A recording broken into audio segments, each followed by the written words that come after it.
What's up, ladies and gentlemen? My name is Chris and thank you so much for joining me. This is a glimpse inside, and in this video we are taking this awesome Armor Tool workbench and we are making some improvements. Not that it really needs them, but I am making this to outfit my space a little bit better for me, and I hope you get some inspiration from it. So what we're going to do, we're going to take some storage solutions underneath for the absolute unbelievable clamping system that they have, and also their AutoJig. Well, we're going to make a caddy for that too. So if you want to see how it all comes together, join me and let's get it done.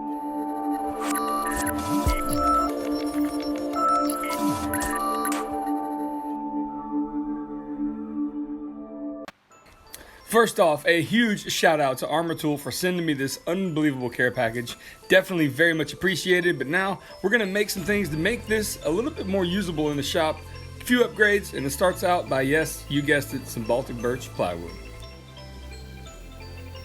Everything you see me use in this video will be linked down below at Armor Tool's website, so give them a look and check out what they have to offer. I guarantee you, you will not regret it.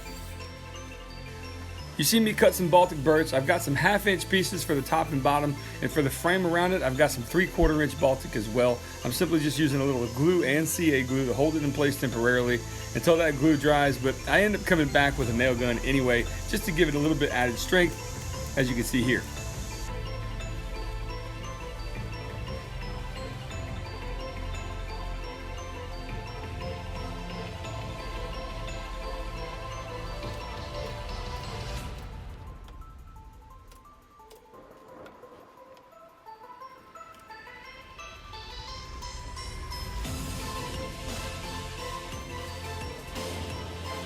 I've extended the piece that makes up the bottom of this caddy 4 inches beyond each side. That gives me a place to actually clamp it to a work surface when the tool is in use.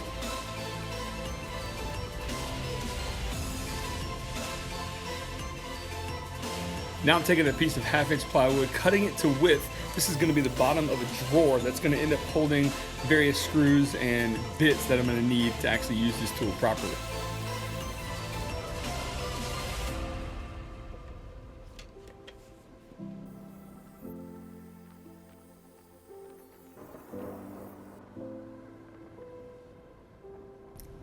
So I'm reminded just about every day I'm in this shop just how handy this crosscut sled really is. Having these stops here, able to make repeated cuts over and over, this has absolutely just about eliminated my use for a sliding compound miter saw, and I pretty much use this crosscut sled almost on every single project that I make. So I have a link down below if you want to see how I made this sled as well. If you're interested, check it out. Now we are constructing the actual drawer. Pretty simple construction here. Glue and brad nails, making sure it's all square, ready to go. And then we're going to attach the bottom with a little bit of glue and brad nails as well.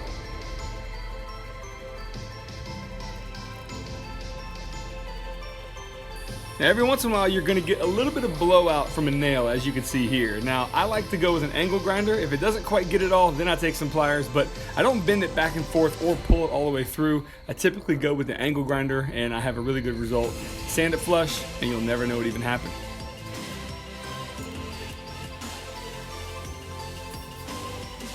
At this point I need to make a handle for the drawer, so I've got a piece of red oak I'm going to cut to about 6 inches in length. Then I'm going to take my router and put a 1/8-inch chamfer around the whole entire piece.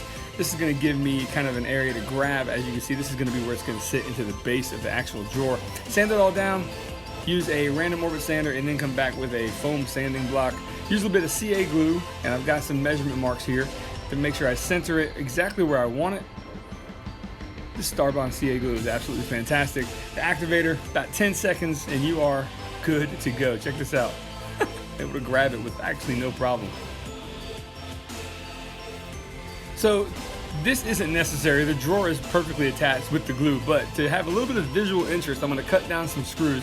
These are actually the red powder coated screws that come with the Armor Tool AutoJig. I like the red aesthetic. I just chose it because I like it. Now I'm going to make some marks, and I'm actually going to drill out where I'm going to put these screws, and then put these screws into the actual handle. Again, this is not really for structural purposes, but I like the aesthetic of it, and I think it turned out pretty nice. Okay, now it's time to break the edges on the entire piece. That way there's no splinters and it feels nice to the touch. And then it's time to load up the drawer. Very simple drawer, but I want to be able to store the square lock driver bit on the side. So I'm taking some rare earth magnets, a little CA glue and activator, clamping in place. I want to give this about a minute or two to kind of set up, and then I'm able to take this and put it back exactly where I need it, and the drawer fits perfectly. All right, now it's time to mount the main attraction. So the AutoJig is going to go front and center. And actually, if you look here, you can see that the AutoJig has 3 holes in it for this very purpose. I'm using the green powder coated 1-inch screws for this. Mount it in place right there on that 1/2-inch plywood. And we are getting closer and closer to having a finished caddy. All right, with what I'm calling the AutoJig caddy, it's complete, but I want to be able to store it on the workbench. Now, this is not the final resting place for this workbench. Of course, some of the dog holes and some of the functionality of it is kind of missed being up against a wall like this. So I'm going to build a shelf underneath. I'm also going to put some casters on the bottom to get it mobile that are locking as well. So let's go ahead and do that and get this thing up and running in the shop. All right, now it's time to make the shelf. This is really simple. You just take a piece of 1/2-inch Baltic birch ply, cut it to the actual size you need, take some careful measurements, hammer it in place with a dead blow, and we got a nice snug fit. Yep, it's that time again, folks. Makerboard update today. I'm featuring 2 guys that I had the pleasure of meeting at Workbench Con. And man, I'm glad I did, because these guys are really creative. And the first one being Andrew Klein on YouTube.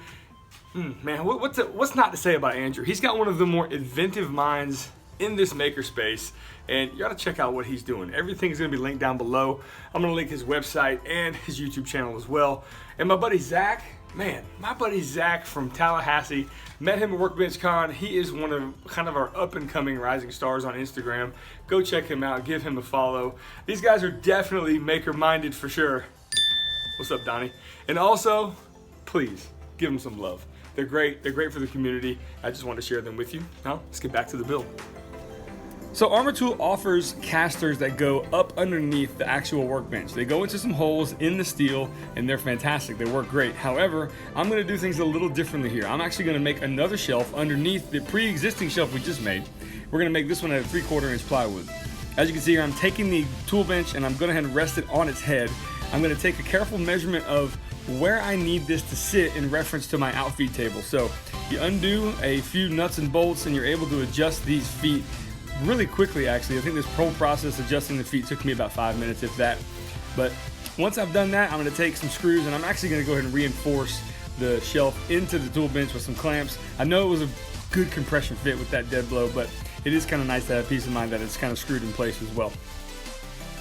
Now on to installing the shelf on the very bottom. I'm going to take some reference marks here, use a pencil and draw some circles where the holes are, hello, into the bottom of this piece. I'm then going to take a Forstner bit and drill down right around 1/4 inch or so. This Forstner bit is 3/4 inch in diameter. After this, we're going to drill all the way through with a 1/4 inch brad point bit, giving me a nice clean cut. The process is going to go just like this. I'm going to take some carriage bolts, some lock washers, and some regular old-fashioned nuts, and we're going to hammer these into these holes, into these recesses, and that carriage bolt is going to kind of embed itself as a square into a round hole. If you can't make it fit, my mom always told me to force it, right? So that's what we're doing here. Take a hammer, take a piece of scrap wood, and you should have no problem getting them in. Once we're going to install them, you can see they line up pretty well. And now all you got to do is just put those lock washers on. And I like to install these with an actual, impact driver. Makes quick work of it all. Do it by hand, tighten it down, you're good to go. As you can see here, the process took me roughly about maybe 4 or 5 minutes to install this whole thing. But I did realize the height measurement was not quite where I needed it. So I'm cutting a 1/4 inch piece of plywood, and these are gonna raise the casters up just by about 1/4 inch, exactly where I need them to be the perfect height for an outfeed table for my table saw setup. I cut those pieces of 1/4 inch ply exactly the same size as the bed of each caster. And as you can see, I'm taking an ice pick and we're making some marks. Go ahead and pre-drill some holes. Simple wood screws and washers. All you need is 4 per caster, and you're in business. I know the fan's noisy, but wish me luck. Wish me luck? I guess I'm thinking that this was gonna be harder than it was to get this back on its feet. It really wasn't all that tough, but it turned out great. And now I have a mobile workbench that is fantastic. And I'm gonna go ahead and, where am I going with this thing? All right, well, it's the next day. The workbench is in place right there outside my table saw, and I realized that the AutoJig caddy doesn't have any handles to lift this thing where I need it. So really simply, just gonna take some 3/4 inch plywood, break all the edges, and I'm gonna install them on either side, giving me something to grab hold of when I wanna take it to and from. I'm gonna show you this process. It's pretty simple. I'm simply just gonna clamp this thing down using, using Armor Tools Hold Fast. Check that out. And then we're just going to use a little bit of glue and CA glue. I'm going to come back and reinforce it with some brads. I'm not sure why I don't trust the glue, CA glue thing. It's supposed to work really well, but my brad nailers never let me down. That's why I use it. Now, this is not a piece of machined precision metal, but you know the drawer's a nice snug fit when air resistance makes it go down a little bit slower than it should. Using a 1/4 inch chamfer bit, I'm breaking all the edges on the bottom. Then I'm going to put the AutoJig where it's going to rest. Now it's time to make a storage solution for all the clamping tools that go into the dog holes as well. So I'm gonna start out by taking a piece of 3/4 inch ply and making, well, yes, some more dog holes. Since I know they fit into the workbench, they should fit into these holes as well. Taking my palm router and that trusty old chamfer bit again, gonna go ahead and break all the edges and then hand sand them so there's no splinters involved whatsoever.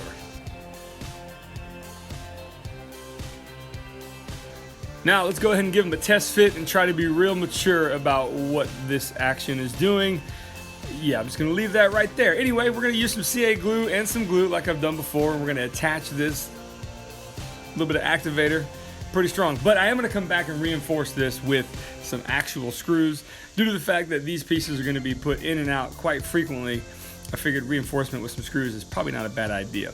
Now, time to pre-drill some small holes in the corners, along with some little bitty baby screws, man. I don't want to use too big of screws here because I don't want them to blow through the bottom. So here you go. Essentially, this is going to be it. And now we're going to load up all the clamping mechanisms, 1, 2, 3, and 4. And now they're out of the way, and at a moment's notice, I can grab them whenever I need them.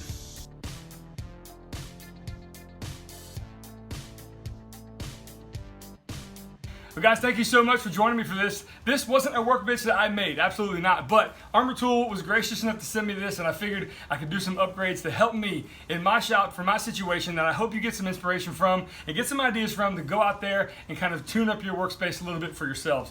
This AutoJig, you were going to see this in more projects leading up into the future. This is a fantastic tool, and yeah, I would definitely say Team Red over Team Blue, if you know what I mean, guys.